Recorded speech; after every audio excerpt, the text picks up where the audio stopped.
Judul Biantara Ngamuliakan Jasa Ibu. Assalamualaikum warahmatullahi wabarakatuh. Alhamdulillah, puji sinarang syukur hayu urang sangdaken ka Gusti Nu Maha Suci Allah Subhanahu wa taala anu parantos maparin pirang-pirang kanikmatan ka urang sadaya, utamana nikmat iman sareng kasehatan. Sholawat miwah salam mugia tetap ngocor ka junjuna alam Nabi Muhammad sallallahu alaihi wasallam, ka kulawargina, ka para sahabatna, dugi ka urang salaku umatna, dugi ka dinten kiamat. Babaturan nu dipihormat, anu kusim kuring dipihormat, sarta rerencangan sadaya anu kusim kuring dipikanyaan.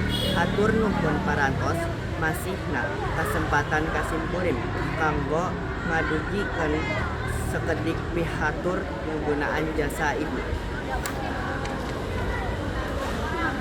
Piit mandi dina leuwih, mandi dina luhur batu, wajib kabakti ka Gusti, kudu ngamuliakeun ibu. Hadirin anu mulia, ibu teh nyaeta jalmi anu pangmulyana, salapan sasih urang dikandung, dituturkeun ku perjuangan ngalahirkeun anu totohan nyawa. Saatos urang lahir, ibu deui anu ngatik sarta ngaping urang ku pinuh rasa kadeudeuh tanpa pamrih. Jasa ibu moal tiasa dicalikan ku harta banda, ridona Allah gumantung kana ridona ibu. Kumargi kitu, hayu urang muliakan ibu ku cara bakti, nyarios anu lemas sarta ulah pisan-pisan nyerikeun manahna.